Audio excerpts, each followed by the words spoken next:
दोस्तों आज इस वीडियो में आपको बताऊंगा दिल्ली पॉलिटेक्निक 2020 का फॉर्म कैसे फिल करना है। स्टेप बाय स्टेप सारी चीज़ें बताऊंगा, लेकिन उससे पहले कुछ बातें और बता देता हूं। जरा ध्यान से सुनना और वीडियो को स्किप करके मत देखना।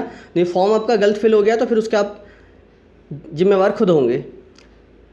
वेबसाइट पे इन्फॉर्मेशन बुलेटिन आ चुकी है, इसे डाउनलोड करके आप जरूर पढ़ें। फॉर्म फिल करने से पहले 99 पेज का एक एक चीज़ें पढ़ लें अच्छे से, तब जाकर ही फॉर्म फिल करें। उसके बाद अगर कोई डाउट हो तो कमेंट करके भी पूछ सकते हैं। अदरवाइज कॉन्टैक्ट अस कॉलम पे यहाँ पे फ़ोन नंबर और ईमेल आईडी दी हुई है। आप CET हेल्प डेस्क से सारी चीज़ें कंफर्म कर सकते हैं, पूछ सकते हैं कोई भी डाउट हो। उसके बाद FAQ का भी एक कॉलम दिया हुआ है, जहाँ पे आपके जो भी डाउट्स होते हैं ऑलमोस्ट उनके क्वेश्चंस और उनका आंसर भी दिया हुआ है, तो इसे भी क्लिक करके इसका PDF पढ़ सकते हैं। बहुत सारे लोगों को इन्फॉर्मेशन बुलेटिन मोबाइल में नहीं शो हो रही है, तो आप उसे गूगल क्रोम में लॉगिन करें और डेस्कटॉप मोड पे चलाएं तो जाके दिख जाएगी। अदरवाइज आप फिर FB ग्रुप से डाउनलोड कर लें। FB ग्रुप पे मैं अपलोड कर दूँगा, ठीक है। तो अपलोड कर दूँगा तो वहाँ से आप डाउनलोड कर सकते हैं। उसके बाद 3 अगस्त से 3 सितंबर 2020 तक लास्ट डेट है फॉर्म फिल करने की। और इसमें स्टार्टिंग में कुछ डॉक्यूमेंट्स भी अपलोड करने हैं। ग्रुप A जो है वो 10th के लिए है, ग्रुप B 12th के लिए है, ग्रुप C 12th के लिए है, ग्रुप C जो है वो डिप्लोमा इन फार्मेसी के लिए है, और ग्रुप D जो है 10th प्लस ITI या फिर 12th विद साइंस साइड। और ओनली फॉर आउटसाइड कैंडिडेट नहीं है, बिल्कुल भी ध्यान रखना इसमें। Only for Delhi candidates. Group D जो है सिर्फ और सिर्फ दिल्ली कैंडिडेट्स के लिए। यहाँ पे आपको ग्रुप वाइज कोर्स डिटेल मिल जाएगी, इस पर क्लिक करके PDF पढ़ सकते हो। यहाँ पे एलिजिबिलिटी पढ़ सकते हो। एलिजिबिलिटी मैंने पिछली वीडियो में ऑलरेडी बता दिया, आप वहाँ देख सकते हो। अदरवाइज इस पर क्लिक करोगे तो ये पेज ओपन हो जाएगा, ये वाला पेज। यहाँ पे एलिजिबिलिटी देख सकते हो, 10th पास होना चाहिए, मिनिमम 35%, या CGPA अगर है तो 3.7 CGPA होनी चाहिए at least. Math, English, science compulsory, इन तीनों में पास होना। ऐसी ग्रुप B की भी है, ग्रुप C D सभी आपको यहाँ पे मिल जाएंगी, तो एक एक करके पढ़ सकते हो या पिछली वीडियो देख सकते हो। रिक्वायर्ड स्कैन्ड इमेजेस, यानी कौन कौन से डॉक्यूमेंट्स आपको स्कैन करके अपलोड करना है फॉर्म फिल करते वक्त, वो ज़रा ध्यान से पढ़ ले और अच्छे से। उसे मैं दिखा देता हूँ क्या क्या अपलोड करना है। और अपलोड करते वक्त ध्यान रखना है कि स्कैन करके अपलोड करना है, फ़ोटो खींच के अपलोड मत करना, बिल्कुल क्लियर स्कैन होना चाहिए और कलरफुल। कई लोगों के पास क्या होता है, डॉक्यूमेंट्स की फोटोकॉपी होती है, फोटोकॉपी को फिर स्कैन करवाते हैं और अपलोड करता है, वो भी नहीं चलेगा। साफ साफ लिखा हुआ है इसमें। फ़ोटो का साइज़ क्या होना चाहिए वो भी देख लो एक बार। फ़ोटो की जो size of photo image must be greater than 4 KB and less than 100 KB। 4 KB से बड़ा और 100 KB से छोटा होना चाहिए, जिसका फेस क्लियर दिखना चाहिए और दोनों कान भी क्लियर दिखने चाहिए। कोई टोपी या कोई कैप या हैट आपको नहीं पहननी है, ठीक है। उसके बाद सिग्नेचर भी अपलोड करना है। सिग्नेचर भी 1 KB से, उसकी सिग्नेचर की साइज जो होनी चाहिए यानी इमेज की, वो 1 KB से लेस देन नहीं होनी चाहिए। या यूँ सिंपल समझ लो कि 1 KB और 30 KB के बीच में होना चाहिए, सिंपल सा फंडा, ओके। और थर्ड जो है, आपको एक कैंसिल चेकबुक होगी घर पे, आपकी पेरेंट्स की, मम्मी पापा किसी की भी होगी, किसी की भी चेकबुक लगा सकते हो। चेकबुक का एक पेज निकालना है, उसे रेड पेन से क्रॉस का सिंबल मारना है, यानी कि मतलब उसका और कोई यूज ना कर सके, क्रॉस कर देना है उस पर रेड पेन से या ब्लू पेन से, किसी से भी कर दो आप। और क्रॉस करने के बाद उसे फिर अपलोड करना है, जिसका साइज 1 KB से 80 KB के बीच में हो सकता है, ओके। और क्या ध्यान रखना है आपको, डॉक्यूमेंट्स भी कुछ अपलोड करने हैं PDF फॉर्म में। PDF बनाकर तब अपलोड करना है, और उसका साइज़ कितना होना चाहिए, 20 KB से 300 KB के बीच में। 20 KB से कम नहीं होना चाहिए और 300 KB से ज़्यादा नहीं होना चाहिए। डॉक्यूमेंट्स कौन कौन से अपलोड करने हैं वो भी मैं आपको बताता हूँ। देखो साफ साफ लिखा, all documents has to be uploaded as colour scan of original documents only and has to be readable. मतलब कलर स्कैन होना चाहिए, वो ब्लैक एंड वाइट नहीं चलेगा, ठीक है। और रीडेबल होना चाहिए, बिल्कुल क्लियर दिखना भी चाहिए। स्कैन ऑफ कॉपी या photocopy of the documents will not be accepted. मतलब अगर आप, जैसे कई बार क्या होता है, बच्चों के पास फोटोकॉपी पड़ी हुई है डॉक्यूमेंट्स की, उसको स्कैन करवा के अपलोड कर देते हैं, है ना। तो कॉपी या फोटोकॉपी जो ऑलरेडी पड़ी होगी उसको नहीं करना, ओरिजिनल जो होगी उसी को स्कैन करा के उसी फॉर्म में, अगर ओरिजिनल जैसे भी कलर, जिस कलर में है उसी कलर में उसे स्कैन कराना है, कलरफुल स्कैन, और तब अपलोड करना है, ठीक है। बाकी डॉक्यूमेंट्स के लिए क्या क्या अपलोड करने के लिए चाहिए, matriculation certificates and marksheet, 10th की सर्टिफिकेट और 10th की मार्कशीट, ठीक है, ये कंपलसरी है। और क्वालिफाइंग एग्जाम मार्कशीट, अगर आप 12th बेस पे भर रहे हैं तो 12th का भी चाहिए आपके लिए, या ITI बेस पे कर रहे हैं तो ITI की भी चाहिए। कैटेगरी, अगर आपके पास कोई कैटेगरी जैसे OBC, SC, ST, EWS, TFW जो भी कैटेगरी है कुछ, तो वो कैटेगरी के लिए सर्टिफिकेट भी आपको अपलोड करना पड़ेगा। और कैटेगरी के लिए मैं आपको बताऊँ तो ध्यान रखना है, जैसे EWS है या फिर OBC की बात करें तो वहाँ पे OBC आपका 1 साल से पुराना नहीं चाहिए। अगर पुराना है तो उसका NCL आपको रिन्यू कराना पड़ेगा, non creamy layer. That means कि मतलब आप अभी भी OBC कैटेगरी में आते हो, आपकी इनकम जो OBC क्राइटेरिया है उसके अंडर में ही है, ठीक है। और ये ध्यान रखना है कि 1 अगस्त 2019 के बाद का होना चाहिए। NCL जो होगा नॉन क्रीमी लेयर सर्टिफिकेट वो 1 अगस्त 2019 के बाद का होना चाहिए, ठीक है। सब कैटेगरी, जैसे सब कैटेगरी में आपके पास कोई NCC कोटा है या फिर और भी कोई कोटा, स्पोर्ट्स कोटा जो भी है, तो वो फिल कर सकते हो आप, अदरवाइज इसकी कोई ज़रूरत नहीं है, इसको छोड़ सकते हो। स्टडी सेंटर ID, अगर आपने NIOS होगा, खैर ये में मिस्टेक कर दिया, तो NIOS से या फिर पत्राचार से अगर आपने किया है 10th पास या 12th पास, तो स्टडी सेंटर की ID जो होगी वो भी आपको अपलोड करनी है, ठीक है। तो ये मेन बातें हो गई। अब उसके बाद आगे बढ़ते हैं क्या, तो कुछ प्रोसेस में बताता हूँ कि रजिस्ट्रेशन स्टेप में सबसे पहले क्या करना है, ऑनलाइन रजिस्ट्रेशन करना है। ऑनलाइन रजिस्ट्रेशन में आपको आपके पास ईमेल ID, आपका फ़ोन नंबर और कुछ फॉर्म बेसिक डिटेल्स होनी चाहिए। और रजिस्ट्रेशन करने के बाद आपको ऑनलाइन एप्लीकेशन फॉर्म फिल करना है, फ़ोटोज़ डॉक्यूमेंट्स जो भी है वो अपलोड करने हैं, और फिर पे रजिस्ट्रेशन फ़ी जो है 200 रुपीज़ है वो आपको पे करनी है, क्लियर है। और ये 200 रुपीज़ नॉन रिफंडेबल है, आपको रिफ़ंड किसी भी कीमत पे नहीं मिलेगी आपने अगर एक बार पे कर दी तो। उसके बाद जो ये करने के बाद ये 3 सितंबर तक चलेगा। उसके बाद जो काउंसलिंग स्टेप होगा, क्योंकि 12 सितंबर को मेरिट लिस्ट आएगी, मेरिट लिस्ट में बताया जाएगा कितने कितने % वाले बच्चों ने अप्लाई किया है, उसके अकॉर्डिंग एक रैंक टाइप में डिक्लेयर होगी। और उसके बाद फिर आप उसके अकॉर्डिंग आप काउंसलिंग कर सकते हो, आपका मन करे तो, नहीं करे तो छोड़ सकते हो। काउंसलिंग करने के लिए आपको 700 रुपये पे करने पड़ेंगे, जिसे हम बोलते हैं पे प्रोसेसिंग फ़ी, 700 रुपीज़ पे करने पड़ेंगे। अच्छा, ये भी ध्यान रखना, रजिस्ट्रेशन जब करोगे तो रजिस्ट्रेशन नंबर जो जनरेट होगा वो आपको बिल्कुल नोट करके ध्यान करके रखना है, रजिस्ट्रेशन नंबर और पासवर्ड। तो पे प्रोसेसिंग फ़ी, उसके बाद ऑनलाइन रजिस्ट्रेशन करना है फिर दोबारा, ठीक है। उसमें ये सारी चीज़ें इतनी फॉर्मेलिटी नहीं होगी, थोड़ी सी फॉर्मेलिटी होगी कुछ चीज़ें। उसके बाद आपको चॉइस सबमिशन करना है कि मतलब कौन सी ट्रेड चाहिए और कौन से कॉलेज में चाहिए। वो मैक्सिमम 65 मिनिमम 1 तो करना ही पड़ेगा, ये आप चॉइस सबमिशन कर सकते हो। जो भी आपको फर्स्ट प्रायोरिटी वो पहले प्रायोरिटी देना, फिर स्टेप बाय स्टेप एक करके बाद में, यानी सबसे पहले गवर्नमेंट पॉलिटेक्निक से, उसके बाद लास्ट में प्राइवेट पॉलिटेक्निक, या जैसा भी आपका मन करे वैसा आप कर सकते हो। और उसके बाद फिर इसके डेट भी मैंने आपको कल वाली वीडियो में बता दी है कि 12 सितंबर को जब ये मेरिट आएगी तो उसके बाद 1-2-3 दिन बाद, यानी लगभग 14 या 15 सितंबर को, फिर उसके बाद सीट अलॉटमेंट लेटर भी आ जाएगा, जिसमें आप चेक कर सकते हो कि आपको कौन सी सीट अलॉट हुई है या नहीं हुई है। अगर हो गई है तो फिर आगे क्या करना है सब उस पर लिखा होता है।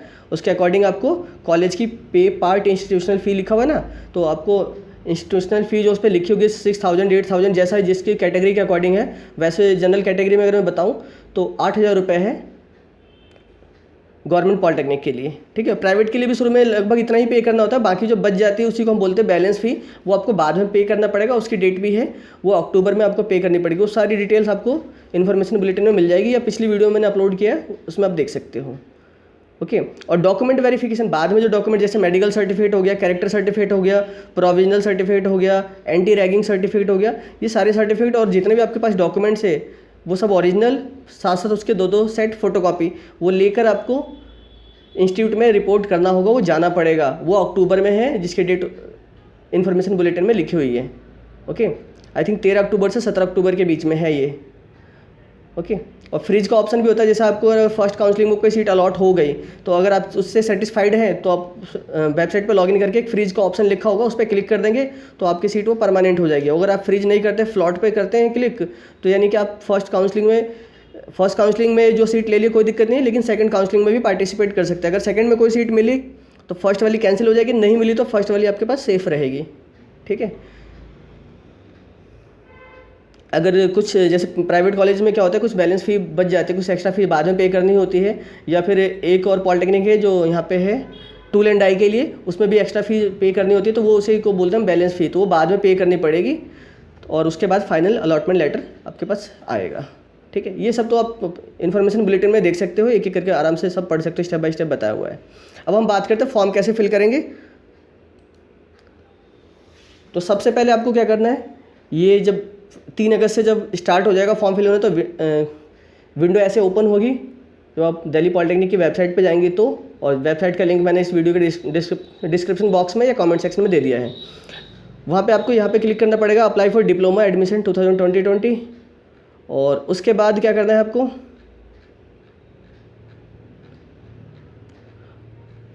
उसके बाद ये पेज आ जाएगा, ये विंडो ओपन होगी जहाँ पे आपको group A, group B, group C, group D के लिए सिलेक्ट करना है कि कौन से के लिए आप एलिजिबल हो और कौन सा फिल करना चाहते हैं। तो जैसे अगर आप 10th बेस पे कर रहे हैं तो ग्रुप ए सेलेक्ट करेंगे, ओके। अगर डिप्लोमा इन फार्मेसी के लिए कर रहे हैं तो ग्रुप सी करेंगे, अगर मॉडर्न ऑफिस प्रैक्टिस के लिए कर रहे हैं तो ग्रुप बी, और अगर 10th प्लस ITI बेस्ड कर रहे हैं तो ग्रुप डी, या फिर 12th साइंस साइड से आपने की है तो भी आप लेटरल एंट्री में जा सकते हैं, लेकिन सिर्फ और सिर्फ दिल्ली कैंडिडेट्स। ग्रुप डी जो है वो आउटसाइड कैंडिडेट्स के लिए नहीं है, ठीक है। और ध्यान रखना, सबसे बड़ा डाउट जो बच्चों के, क्या आउटसाइड कैंडिडेट एलिजिबल है, तो बिल्कुल आउटसाइड कैंडिडेट जितने भी वो एलिजिबल है वो फॉर्म फिल कर सकते हैं, उनके लिए 15% सीट रिजर्व है और 85% सीट दिल्ली कैंडिडेट्स के लिए। दूसरी बात ये है कि क्या एक से ज़्यादा फॉर्म फिल कर सकते हो, तो बिल्कुल फिल कर सकते हैं आप, एक से ज़्यादा फॉर्म फिल कर सकते हो, जो भी जिसके लिए भी आप एलिजिबल हो सारे फॉर्म फिल कर सकते हो, ओके। लेकिन सबके लिए अलग अलग आपको चार्ज पे करना पड़ेगा, अलग अलग फॉर्म फिल करना पड़ेगा, ये ध्यान रखना। इसके बाद जब आप ग्रुप सेलेक्ट कर लेंगे, मान लो ग्रुप ए आपने सेलेक्ट किया, तो फिर ये नई विंडो ओपन होगी जहाँ पे इस तरीके की विंडो ओपन होगी। अगर आपने पहले से रजिस्ट्रेशन कर रखा है तो यहाँ पे एप्लीकेशन नंबर और पासवर्ड और ये सिक्योरिटी पिन फिल करके अप्लाई कर सकते हैं। अदरवाइज आपको न्यू कैंडिडेट से पहली बार आप रजिस्ट्रेशन करने के लिए आए हैं तो आपको इस पर क्लिक करना पड़ेगा, न्यू कैंडिडेट रजिस्ट्रेशन। इसके बाद जो विंडो ओपन होगी, ये विंडो ओपन होगी, इसमें आपको अपना नाम, यहाँ पे कैंडिडेट नेम, फादर नेम, ये थोड़ा क्लियर नहीं होगा क्योंकि प्रोस्पेक्टस में ही ऐसा दिया हुआ है, बट समझ लेना। पहले सबसे पहले कैंडिडेट नेम अपना नाम, फिर फादर नेम आपको, फिर मदर नेम, यहाँ पे डेट ऑफ बर्थ, और डेट ऑफ बर्थ वही फिल करनी है जो आपके 10th के सर्टिफिकेट या 10th के मार्कशीट पर है। जेंडर मेल फीमेल जो भी हैं आप। आइडेंटिटी टाइप, यहाँ पे आपको अगर स्कूल की आईडी है तो स्कूल की आईडी अपलोड करनी है, या फिर आधार कार्ड अपलोड कर सकते हैं, या फिर कोई भी गवर्नमेंट आईडी जो है वो सिलेक्ट कर सकते हैं इस पर क्लिक करके, ओके। स्टूडेंट आईडी नंबर, उस पर आईडी जो होगी वो आईडी नंबर, या फिर जैसे आधार कार्ड है तो आधार कार्ड नंबर यहाँ पे डालना है आपको, ठीक है। जो भी गवर्नमेंट आईडी आप सिलेक्ट करेंगे उसका नंबर यहाँ पे आपको फिल करना है। उसके बाद यहाँ पे ISD कोड, तो अगर इंडिया में है तो 91 होता है, तो उसको आपको कुछ करना नहीं है। मोबाइल नंबर आपको अपना मोबाइल नंबर या अपने फादर का, मदर का, किसी का भी नंबर यहाँ पे एंटर करना है। ईमेल आईडी भी कोई वैलिड ईमेल आईडी जो अभी वर्किंग में है, ऐसा नहीं कि ईमेल आईडी बंद हो चुकी है। और ये आपको ईमेल आईडी ध्यान भी होनी चाहिए क्योंकि इसकी ज़रूरत एडमिशन तक पड़ेगी, एंड तक। यहाँ पासवर्ड आपको चूज़ करना पड़ेगा, अपनी मर्जी से एक पासवर्ड जनरेट करना पड़ेगा जिसमें एक कैपिटल लेटर ज़रूर होना चाहिए, कुछ स्मॉल लेटर्स, कुछ नंबर्स और कुछ स्पेशल कैरेक्टर जैसे @ का सिंबल हो गया, हैज का सिंबल हो गया, ऐसी चीज़ें से पासवर्ड आपको बनाना है। और पासवर्ड ऐसा बनाना जो याद भी रहे आपको, ठीक है। सिक्योरिटी पिन, ये जैसा यहाँ पे लिखा हुआ है वही आपको यहाँ एंटर करना पड़ेगा। ये आप कर लेंगे तो रजिस्ट्रेशन आपका हो जाएगा, जिसमें बताया भी गया कहाँ कहाँ क्या क्या भरना है, वो तो मैंने आपको वैसे ही बता दिया, आप समझ सकते हो, ओके। इसके बाद सिक्योरिटी पिन फिल करने के बाद फाइनल सबमिट का ऑप्शन आएगा। फाइनल सबमिट पेज करेंगे तो फाइनल सबमिट करने से पहले आपके पास एक बार ये ऑप्शन खुल जाएगा कि रिव्यू पेज, ये दिखेगा कि रिव्यू करना है या कुछ एडिट। अगर कुछ गलत है एक बार इसे दोबारा चेक कर लें। अगर इसमें कुछ भी आपको लगता है कि कुछ स्पेलिंग गलत हो गई, चाहे कुछ भी, अपने खास तौर पे अपने नाम, डेट ऑफ बर्थ, फादर और मदर नेम, ये जरूर अच्छे से चेक कर लें क्योंकि बाद में आप इसे मॉडिफाई नहीं कर पाएंगे, इसे चेंज नहीं कर पाएंगे। जो भी अभी एडिट करना है तो अभी कर सकते हैं आप, ठीक है। ये फिल करने के बाद फाइनल सबमिट कर पे क्लिक करेंगे। देखने के बाद, चेक करने के बाद पासवर्ड जो आपने बनाया वो ये यहाँ पे नहीं दिखेगा आपको, क्योंकि वो सिक्योरिटी रीजन की वजह से, ताकि कोई और ना देख ले, ओके। इसके बाद स्टेप 2 में क्या करना है आपको, ये हो जाएगा तो इस तरीके से दिखाएगा कि रजिस्ट्रेशन डिटेल क्या हो गई, कंप्लीट हो गई। उसके बाद अभी और कई स्टेप हैं, तो यहाँ पर रजिस्ट्रेशन डिटेल जब कंप्लीट होगी तो यहाँ पे आपका लॉगिन आईडी यहाँ या फिर यहाँ पे आपको जनरेट होता हुआ दिखेगा, जो आपके मैसेज और ईमेल पे भी आ जाएगा, ठीक है। अदरवाइज अब ज़्यादा बेटर आपके लिए क्या, इसे नोट कर ले किसी पेपर पे, इस रजिस्ट्रेशन आईडी को, और जो पासवर्ड आपने जनरेट किया इसे नोट करके रख लेनी, तो भूल जाएंगे तो आप दिक्कत हो जाएगी, ओके। अब इसके बाद क्या करना है आपको, रजिस्ट्रेशन डिटेल हो गई, उसके बाद फिल एप्लीकेशन फॉर्म पे क्लिक करना है। यहाँ पे है ना फिल एप्लीकेशन फॉर्म, इस पर क्लिक करना है, या फिर यहाँ नीचे कर सकते हैं फिल एप्लीकेशन फॉर्म, और इसके बाद फॉर्म फिल करना है। कैसे, तो सबसे पहले यहाँ पे आपको कैंडिडेट नेम दोबारा फिल करना है, या अगर बाय डिफ़ॉल्ट क्योंकि आपने रजिस्ट्रेशन कर दिया है तो ऑलरेडी ये फिल किया हुआ दिखाएगा, तो आपको वही यहाँ पे रहने देना है, कुछ आपको नहीं करना, okay. Father name, mother name, फिर डेट ऑफ बर्थ सेम वही जो 10th की मार्कशीट पे है। जेंडर मेल फीमेल, नेशनलिटी में इंडियन। क्वालिफाइंग एग्जामिनेशन अगर आप 10th बेस पे कर रहे हैं, ठीक है, तो 10th, 12th बेस पे कर रहे हैं, 12th या जो भी ITI है वो यहाँ पे आप सिलेक्ट कर सकते हैं। और स्कूल लोकेटेड एट रीजन का भी ध्यान रखना है आपको कि रीजन कहाँ का है, यानी कि दिल्ली का है या आउटसाइड दिल्ली का है। अगर आपने 10th या 12th या ITI जो भी है वो दिल्ली से की है तभी आप दिल्ली कैंडिडेट हैं। अगर आपने आउटसाइड दिल्ली से की है तो आप आउटसाइड कैंडिडेट माने जाएंगे। NCR भी नहीं चलेगा, जैसे गाजियाबाद नोएडा वाला इलाका है तो वो भी आप आउटसाइड कैंडिडेट की लिस्ट में काउंट होंगे। क्लियर है। वीडियो बहुत बड़ी होने वाली है थोड़ी सी, तो आराम से पेशेंस रख के एक एक करके देखना, क्योंकि सारी चीज़ें मैं आपको क्लियर करने वाला हूँ। ओके। रिलीजन में ध्यान रखना, रिलीजन में आप अगर हिंदू हैं तो हिंदुइज्म, मुस्लिम है तो मुस्लिम, जैसे जो भी आप रिलीजन है आपका वो लिखेंगे। और रीजन में आपको पता चल गया है कि अगर आप अपने 10th या 12th आप रहते कहाँ हैं उसका मतलब नहीं है। अगर आपने 10th या 12th दिल्ली से किए तो आप दिल्ली कैंडिडेट माने जाएंगे, अगर आपने बाहर से किए तो बाहर से की कैंडिडेट हैं, ठीक है, आउटसाइड कैंडिडेट। कैटेगरी में आपको यहाँ पे general, OBC, SC ST, W, general, SC ST, OBC या ईडब्ल्यूएस जो भी है वो आपको यहाँ सेलेक्ट करना है। सब कैटेगरी में अगर अलग से आपके पास कुछ है, जैसे डिफेंस कोटा है कुछ, तो आप येस कर सकते हैं, अदरवाइज नो। कश्मीरी माइग्रेंट अगर है तो कश्मीर से आए हुए हैं तो येस, अदरवाइज नो। एनसीसी में अगर है आपके पास एनसीसी कोटा है तो येस, अदरवाइज नो। कोई डिसेबिलिटी है जैसे आपके अंदर, यानी जब आप ब्लाइंड है या कोई और प्रॉब्लम है तो आप yes, otherwise no. Sikh minority है तो येस, अदरवाइज नो। टीएफडब्ल्यू का बेनिफिट चाहते हैं, टीएफडब्ल्यू जो होता है इनकम सर्टिफिकेट के लिए, जिसकी इनकम 8 लाख से कम है और इनकम सर्टिफिकेट अगर प्रूफ कर सकता है तो उसकी ट्यूशन फ़ी जो होती है, यानी 8,000 में से जो ट्यूशन फ़ी होगी लगभग 6,000 के आसपास, वो माफ़ हो जाती है और लगभग 2,000 के आसपास ही फ़ी देनी पड़ती है। ओके, लेकिन इसके लिए इनकम सर्टिफिकेट बना हुआ होना चाहिए और वो भी 1 अगस्त 2019 के बाद का। उसके बाद आपको यहाँ पे अपने बैंक डिटेल फिल करनी है। आप अपना अगर पर्सनल अकाउंट है तो वो भी फिल कर सकते हैं, मम्मी का, पापा का, घर में किसी का भी, रिलेटिव का, चाहे जो भी चाहे आप, ठीक है। और वो भी ध्यान रखना जो चेक अपलोड करेंगे कि वो क्रॉस चेक भी अपलोड करना है तो वही अकाउंट नंबर डालना है आपको। नेम ऑफ अकाउंट होल्डर, यहाँ पे अकाउंट नंबर, दोबारा अकाउंट नंबर कन्फर्म करना है। और पासबुक के फ्रंट पेज पे आईएफएससी कोड होता है, वो भी आप यहाँ देख सकते हैं। अगर उस पर नहीं है तो बैंक का ब्रांच जो है ना, गूगल पे जाके चेक कर लें, उसका आईएफएससी कोड मिल जाएगा। बैंक नेम जो भी है और ब्रांच नेम, बैंक नेम जैसे मान लो पंजाब नेशनल बैंक है तो Punjab national bank. Branch name अगर ब्रांच वो कहाँ पे, रोहिणी में है तो रोहिणी लिखोगे, करोल बाग में तो करोल बाग, पंजाबी बाग है तो पंजाबी बाग, बिहार में है तो बिहार लिखोगे, बिहार में जहाँ पे जिस जगह पे है वो ब्रांच नेम। ओके, उसके बाद सेव एंड नेक्स्ट करना है। बाकी वो सारी चीज़ें क्या क्या फिल करनी है इन बॉक्स में यहाँ पे भी लिखा हुआ है तो आप इसे देख सकते हो। सेव एंड नेक्स्ट करने के बाद अब एजुकेशनल क्वालिफिकेशन फिल करना है, इसे बहुत ध्यान से फिल करना। इसमें पासिंग स्टेटस, अगर आप पास्ट रिजल्ट आ चुका है तो पास्ट पे क्लिक करना है, अदरवाइज अपीयर्ड पे। पासिंग ईयर आपने जैसे अगर 10th 2018 में की है और अभी 2020 में 12th की है तो पहले 10th का करना है तो 2018 सेलेक्ट करोगे। अगर आपने 10th अभी 2020 में ही सिलेक्ट पास की है तो यहाँ पे 2020 सेलेक्ट करोगे। बोर्ड अगर सीबीएसई से किया है तो सीबीएसई, बिहार बोर्ड से किया तो बिहार बोर्ड, यूपी बोर्ड से किया, जो भी किया आपने वो यहाँ सेलेक्ट करना है। रोल नंबर फिल करना है आपको, जो स्कूल वाला नहीं, जो बोर्ड रोल नंबर था, board exam roll number. Institute name and address, यहाँ पे आपको अपने स्कूल का नाम और एड्रेस फिल करना है, ठीक है। स्कूल का नाम जो भी नाम होगा, जैसे अगर दिल्ली के स्कूलों के नाम बात करें तो जैसे government boy senior secondary school, अगर कहीं का भी जैसे रोहिणी का है तो रोहिणी, वो आपको फिल करना है। रिजल्ट मोड, रिजल्ट आपका सीजीपीए बेस्ड है या परसेंटेज बेस्ड है वो सिलेक्ट करना है। अगर परसेंटेज है तो परसेंटेज सिलेक्ट करेंगे तो इस तरीके से विंडो ओपन हो जाएगी ये। अगर यहाँ पे आप सीजी पे सिलेक्ट करेंगे तो हो सकता है ये दोनों कॉलम नहीं ओपन होंगे, और अगर ये ओपन भी होते हैं तो मैक्सिमम मार्क्स, क्योंकि सीजीपीए में मैक्सिमम पॉइंट कितना होता है, 10 होता है, तो 10 फिल करोगे। और ऑब्टेंड में कितना फिल करोगे, जितनी भी सीजीपीए आपको मिले, जैसे 9.6 सीजीपीए तो 9.6 फिल कर दोगे।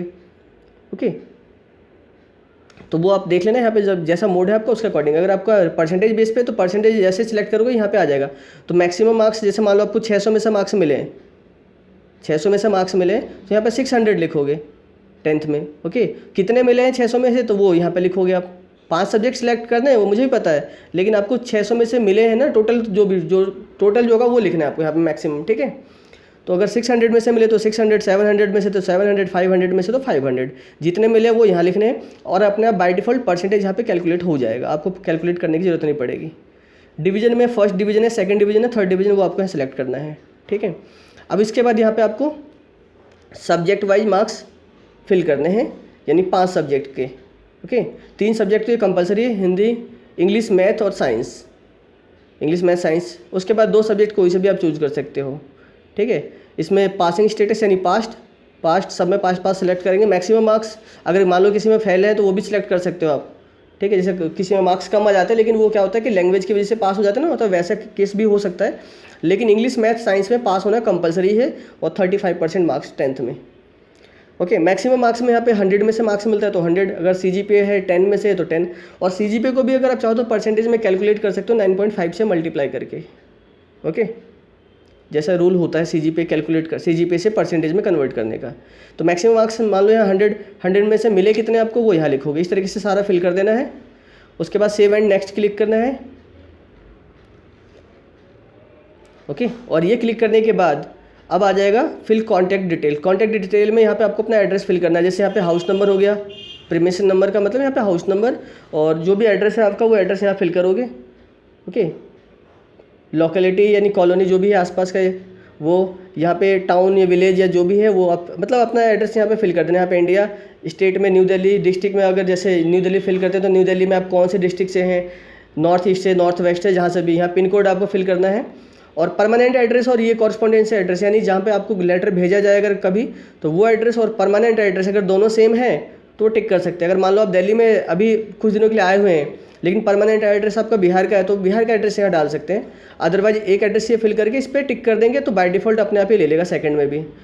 उसके बाद सेव एंड नेक्स्ट पे क्लिक करना है। फिर आपको अपलोड इमेज जो भी है वो अपलोड करनी है, और इमेज के लिए मैंने आपको बता दिया, फ़ोटोज़ का साइज़ भी बता दिया है। फ़ोटो में आपको कैप वैप नहीं पहननी है, ठीक है। साइज़ कितना है 1 KB से 30 KB के बीच में, और फोटो में ध्यान क्या रखना है, जो फोटोग्राफ आप अपलोड करेंगे उसका साइज़ 5.5 सेंटीमीटर विड्थ और 7.5 सेंटीमीटर उसकी हाइट होनी चाहिए, ठीक है। इतनी आपको बना लेनी है, फ़ोटो छोटी भी है तो भी, और क्लियरिटी होनी चाहिए फ़ोटो में, ध्यान रखना, अदरवाइज़ फ़ोटो खिंचवा के कर लेना आप। और उसके बाद सिग्नेचर जो अपलोड करोगे 3.5 सेंटीमीटर इंटू 1.5 सेंटीमीटर उसका एरिया होना चाहिए उसके इमेज का, ठीक है। और चेक जो होगा वो 3.5 सेंटीमीटर इंटू 1.5 सेंटीमीटर, क्लियर है। ये अपलोड करने के बाद आपको PDF, ये करने के बाद आपको PDF अपलोड करनी है, और PDF आपको बना लेनी है स्कैन करके, कलरफुल स्कैन करके। और PDF क्या क्या अपलोड करनी है, फोटोग्राफ, डॉक्यूमेंट नंबर पे यहाँ पे वो अपना बाय डिफ़ॉल्ट ले लेगा, अगर नहीं लेता तो 1 2 3 कुछ भी ऐड करके आप छोड़ सकते हैं, ठीक है। सिग्नेचर अपलोड करना है, 10th की मार्कशीट अपलोड करनी है। अगर आपके पास मार्कशीट अभी नहीं मिली ओरिजिनल, वैसे तो स्कूल से ले लें, अभी आपके पास 1 महीना है फॉर्म फिल करने का, उसके बाद फॉर्म फिल करें। बट अगर फिर भी नहीं है तो आप डिजी लॉकर से आजकल डॉक्यूमेंट्स मिल जाते हैं, तो डिजी लॉकर से डाउनलोड करके अपलोड कर सकते हैं स्कैन करके। डेट ऑफ बर्थ सर्टिफिकेट में आपको 10th के सर्टिफिकेट अपलोड करनी है, या फिर डेट ऑफ बर्थ सर्टिफिकेट तो वो अपलोड करिए। कैंसिल चेक अपलोड करना है। ITI की मार्कशीट, अगर आपने ITI कर रखी तो ITI की मार्कशीट भी अपलोड करनी है, नहीं कर रखी तो कोई प्रॉब्लम नहीं। सबमिट एंड प्रीव्यू पे क्लिक करना है, और उसके बाद आपको क्या करना है, उसके बाद ये दिखेगा तो ये सारा चेक कर लेना है आपको, एक बार पूरा डिटेल चेक कर लेना अच्छे से। और डिटेल चेक करने के बाद ये देखो जो भी डॉक्यूमेंट्स आपने अपलोड किए वो यहाँ पे दिखा भी देगा, मार्क्स भी दिखा देगा सारे, ठीक है। और इसके बाद फिर आपको पेमेंट करनी है, सारी चीज़ें कंप्लीट दिखाएगा, फिर रजिस्ट्रेशन फ़ी पे करनी है। तो पे रजिस्ट्रेशन फ़ी पे क्लिक करेंगे आप, तो उसके बाद यहाँ पे जाके आप सारी चीज़ें, मोड ऑफ पेमेंट आपको सेलेक्ट करना पड़ेगा, वो ऑनलाइन ही है, और उसे करने के बाद आपको ये कंप्लीट हो जाएगा फॉर्म। फिर बाकी वेरिफिकेशन उनकी तरफ से हो जाएगा, और उसके अगर कुछ प्रॉब्लम होगी फॉर्म फिल करते वक्त आपके पास मैसेज या ईमेल आ जाएगा, वो आप चेक कर लें। तो इस तरीके से फॉर्म फिल करना है। बाकी उसके बाद आप वेट करें, 12 सितंबर को मेरिट लिस्ट आएगी, मेरिट लिस्ट के बाद आपको काउंसलिंग करनी पड़ेगी, और इस तरीके से फिर उसके बाद का प्रोसेस होगा, जो मैं आपको पिछली वीडियो में बता चुका हूँ, या अदरवाइज नेक्स्ट वीडियो में और भी डिटेल में बता दूंगा, ठीक है। तो सारी चीज़ें क्लियर हो गई होंगी। आउटसाइड कैंडिडेट बिल्कुल अप्लाई कर सकते हैं, एक से ज़्यादा आप फॉर्म फिल कर सकते हैं। 200 रुपये फॉर्म का चार्ज है स्टार्टिंग में, बाद में जब काउंसलिंग करेंगे तो 700 रुपये लगेंगे। डॉक्यूमेंट्स मैंने सारे बता दिए हैं, ओके। अगर आपने 10th-12th दिल्ली से किया है तभी आप दिल्ली कैंडिडेट है, अदरवाइज आप आउटसाइड कैंडिडेट में माने जाएंगे। OBC SC ST इन सब का बहुत ध्यान रखें, रीजन सेलेक्ट करते वक्त बहुत अच्छे से ध्यान रखें। अगर OBC ये सब बाद का, अच्छा ये ध्यान रखें कि OBC ये सब अभी अपलोड नहीं करना, ये आपको कब चाहिए होगा, जब अक्टूबर में आप डॉक्यूमेंट वेरिफिकेशन के लिए आप डायरेक्ट कॉलेज में जाएंगे तब चाहिए होगा। तो तब तक अगर आपके पास नहीं भी है तो बनवा लें, ओके। फॉर्म में फिल कर दें, कोई दिक्कत नहीं है। उम्मीद करता हूँ आपको सारी चीज़, आपके सारे डाउट क्लियर होंगे। वीडियो पसंद आई होगी तो वीडियो को जरूर लाइक करें, और मैक्सिमम लोगों को शेयर करें ताकि किसी का कोई फॉर्म गलत ना हो जाए, ठीक है। चैनल से जुड़े रहे, सब्सक्राइब करके बेल आइकन प्रेस करके रखें।